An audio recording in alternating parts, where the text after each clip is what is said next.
So where have I been?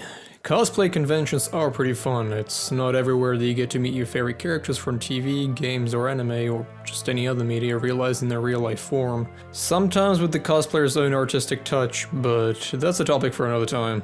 Recently, I've attended Freetime Fest, a fandom convention located in a small European country located right about here.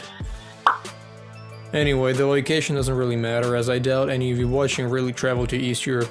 So why did I decide to make a video covering Freetime Fest and not any other big convention in the West? Well, this one's different.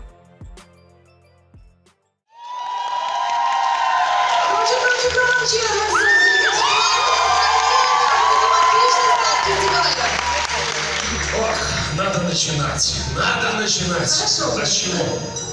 С того, что мы скажем, что фестиваль — это не просто день праздника и веселья, а то, что это конкурс за победу в различных номинациях. You see, a standard convention would have dedicated floor space for themed stands to reflect a certain franchise, as well as panels for companies and creators to talk about their work and craft. Here, the format is a little different. Some elements are present, like in traditional conventions, such as dedicated space for vendors to sell various goods. There are dedicated halls with plenty of space to take pictures in, and maybe even play a few rounds of League or Dota while taking a break from sweating in your costume. It's all there. The main difference here is its focus on competition, and the central element around Freetime Fest is a stage performance. In short, there are entries that you can enter, and depending on your costume or performance, you enter a specific entry. For example, I was cosplaying Leon S. Kennedy from Resident Evil 6. Partially because he was fairly easy to assemble, and because I just love the character. But yeah, Leon is part of a video game series, which means that that's where I sign up, into the gaming category.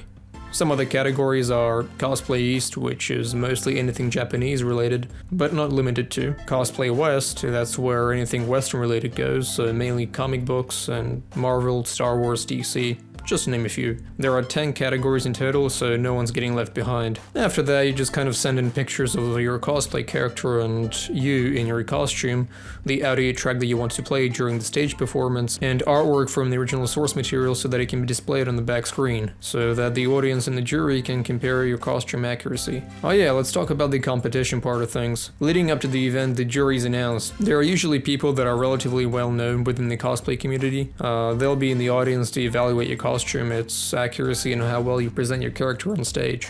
How you present yourself doesn't really have to be anything complicated, just some simple mannerisms or actions that can communicate your character to the audience will do just fine. And hey, if you don't like the stage but want to attend anyway to show off your costume, there are options for you as well. Firstly, you can perform in groups of people, granted if all members are part of the same fandom and you planned it all beforehand. If you're part of a cos band or a cosplay group, then fandom crossovers are also possible. Secondly, if you don't want to participate on the stage, well, you don't have to. You can suit up in your costume and hang out in the halls. You'll get a fair bit of attention there as well, as there'll be press and photographers that would really want to take shots of you for their publications. Or just simply people that recognize your character and want to take a picture with you. It's a win-win for everyone. Now, let's talk a bit more about Freetime Fest as well and my experience with it. I had the credentials of a cosplayer as well as press. Cosplayer credentials are pretty cool since they give you a massive entry discount. And by discount I mean essentially free. You also get this neat little bag of goodies like postcards and an optional snack. There are multiple rooms for cosplayers to set up in their costumes and get their makeup done, as well as additional staff working full-time to help repair your costume if anything goes wrong or a piece broke off. You could also have something small done as well, like have something ironed or cleaned if necessary. So yeah, the staff did a pretty good job on making sure that everything is top-notch at all times. The stage performance was really well done and there was plenty of space for everyone. I just want to take a second to mention how great of a job the people behind the stage lighting did. They were always keeping up with what's going on stage and meshed everything according to the mood. That takes some skill. I also didn't think that anybody would recognize my character at first, since, well, Leon Kennedy is pretty well known, but his RE6 design is less so. But I still had multiple people come up that wanted to take a photo with me, and I guess the haircut really sold it. That thing took a fair bit to get right. Some cosplayers were borderline stunning, and yeah, you had the occasional meme characters here and there, but they were amazing in their own right. Oh yeah, also the Silent Hill cosplayers, they gave me some real chills. It's one thing to have something chase you down in the video game, but seeing this in real life was on a totally different level.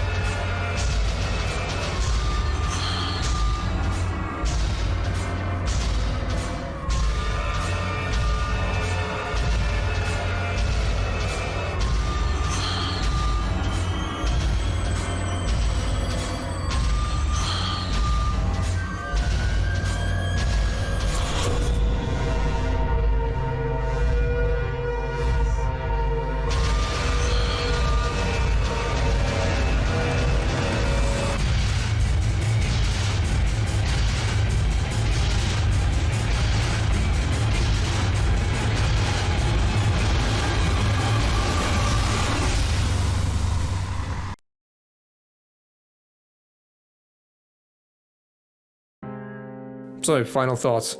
I really enjoyed Free Time Fest's stage-focused competition format. It's definitely not something you would see very often, and I loved it a lot for what it is. I will leave a link down below to Free Time Fest's Instagram page as well as YouTube if you want to check out what's going on. I will up my game next time and cosplay someone more recognizable. I'm planning on Darth Revan. What do you guys think? In the meantime, I'll get back to doing more cosplay guides. I've gotten more than enough requests from you guys, so I better get to it. Until next time, everyone.